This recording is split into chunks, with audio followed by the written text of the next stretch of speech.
আসসালামু আলাইকুম প্রিয় শিক্ষার্থী বন্ধুরা, স্বাগত আরো একটি নতুন ভিডিওতে। তো তুমি যদি আমাদের চ্যানেল নতুন হও অবশ্যই সাবস্ক্রাইব করবে, কারণ আমরা কিন্তু ধারাবাহিকভাবে ভিডিও দিচ্ছি ইনশাআল্লাহ। তো বাংলাতে স্বরধ্বনির সংখ্যা হচ্ছে ৭ টি। আচ্ছা, তো এগুলো হচ্ছে কি ই, এ, এ, আ, অ, ও। এগুলো হচ্ছে মৌলিক স্বরধ্বনি, ঠিক আছে? এই ৭ টি স্বরেরই ৭ টি অনুনাসিক উপলব্ধি বা রূপ আছে, অর্থাৎ চন্দ্রবিন্দু যুক্ত করে এই ৭ টি পর্যায়, যেমন ই, এ, এ, আ, অ, ও, অর্থাৎ প্রত্যেকটা নাকে বাজবে। মনে রাখতে হবে যে মৌখিক স্বরের অনুনাসিক উচ্চারণ করলে ২ টি ভিন্ন অর্থবাহী শব্দ তৈরি হবে। যেমন তুমি দেখো বাধা, বাঁধা। তো এই ২ টার মধ্যে কিন্তু তফাৎ আছে। ঠিক আছে? তো বাধা এবং বাঁধা। আচ্ছা, এবং ২ টা ভিন্ন অর্থ তৈরি হয়। এই বাধার অর্থ হচ্ছে কি প্রতিবন্ধকতা, প্রতিবন্ধকতা। আবার এই বাধা হচ্ছে কোনো কিছু বেঁধে ফেলা, আবদ্ধ রাখা। ঠিক আছে? আবদ্ধ রাখা, বেঁধে ফেলা এই। তো ২ টার কিন্তু শুধু চন্দ্রবিন্দুর কারণে অর্থ পরিবর্তন হয়ে গেল। এখন আসো এগুলোর কয়েকটি মানে এবার দেখো যে, যে মৌখিক স্বরের বাংলা ভাষায় মৌখিক এবং অনুনাসিক স্বরধ্বনি মিলে স্বরধ্বনি হচ্ছে ১৪ টি। কোনগুলা? এই যে এগুলা। আচ্ছা। এখন আসো স্বরবর্ণ। বাংলা স্বরবর্ণ হচ্ছে ১১ টি। এগুলো হচ্ছে কি অ, আ, ই, ঈ, উ, ঋ, এ, ঐ, ও। তো এগুলোর কয়েকটি ধ্বনি নয়। আমরা আগেই বলেছি যে বাংলায় কোনো দীর্ঘ স্বর নেই। সেই হিসেবে ই এবং উ ধ্বনি নয়। একই কথা রি এবং ঐ এবং ও এর বেলায়, অর্থাৎ এগুলো হচ্ছে কি মূলত এই মৌলিক স্বরধ্বনিগুলো দিয়ে তৈরি ধ্বনি।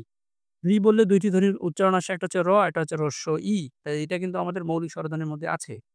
আচ্ছা, অনুরূপভাবে ঐতে ও এবং ঐ, ঔতে ও এবং ও, হ্রস্ব উ। তো এগুলোকে বাংলায় বলা যায় যে দ্বৈত বর্ণ। তো রিতে একটি ব্যঞ্জন, একটি স্বর এবং ঐতে ২ টি স্বর আছে। তো এইসব বর্ণ ধ্বনির প্রতিনিধিত্ব না করার কারণ কি? উত্তর খুব সহজ। ভাষা যেমন মানুষ একদিন অর্জন করতে পারেনি, ভাষাকে লিখিত আকারে ধরে রাখার কৌশল আয়ত্ত করতেও মানুষের অনেক সময় লেগেছে। তো লেখার প্রয়োজনে একটি ধ্বনি বোঝানোর জন্য একাধিক বর্ণ উদ্ভাবন এবং ব্যবহার করতে হয়েছে। তারপর দীর্ঘকাল ব্যবহারের মাধ্যমে লেখন ব্যবস্থার সংস্কার করতে হয়েছে। বিশ্বে কোনো ভাষাতে ধ্বনি ও বর্ণের মধ্যে একেক বা সুষম সম্পর্ক নেই। আমরা যা বলি লিখিত ভাষায় তা সেভাবে লেখা হয় না। আমাদের ভাষায় অনেক শব্দ ও ভাষিক উপাদান সংস্কৃত ভাষা থেকে এসেছে। এগুলোর পরিচয় যেমন ভিন্ন, তেমনি লেখার ব্যবস্থাও পৃথক। এখানে আহামরি তেমন কোনো কথা নেই। মেইন যে কথাটা এখানে বলছি এগুলোই মনে রাখলে হবে। এটা রিডিং পড়ে নিবে তারপরেও। শিক্ষার্থী বন্ধুরা, এখন গুরুত্বপূর্ণ টপিক কার ও ফলা। তো বাংলা বর্ণমালায় স্বরবর্ণের ২ টা রূপ আছে। একটা হচ্ছে পূর্ণরূপ, আরেকটা হচ্ছে সংক্ষিপ্ত রূপ। তো স্বরবর্ণের যে পূর্ণরূপ সেটি আমরা শব্দের শুরুতে পাই অলংকার, শব্দের মাঝেও পাই এবং শব্দের শেষেও পাই। অর্থাৎ স্বরবর্ণের পূর্ণরূপই শুরুতে, মাঝে এবং শেষে ৩ অবস্থাতেই থাকতে পারে। স্বরবর্ণের সংক্ষিপ্ত রূপ এটাকে বলা হয় কার, এবং এই কার যেমন কি দেখো এটাও মানে অবশ্যই কার তো মানে আগেও হতে পারে, পরেও হতে পারে এবং মাঝেও হতে পারে।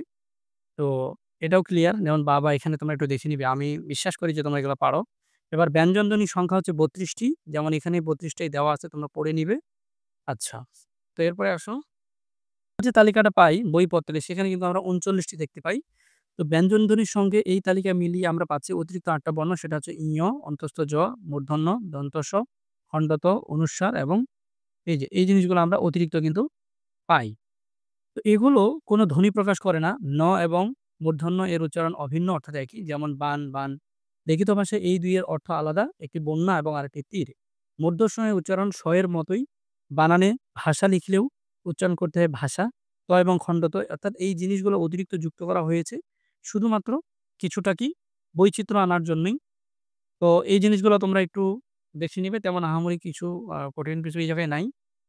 তো এরপরে ব্যঞ্জন বর্ণের যে আলোচনাটা সেটা আমরা পরের দিনের জন্য রাখতে চাই। তো আজকের মতো এই পর্যন্তই। আসসালামু আলাইকুম।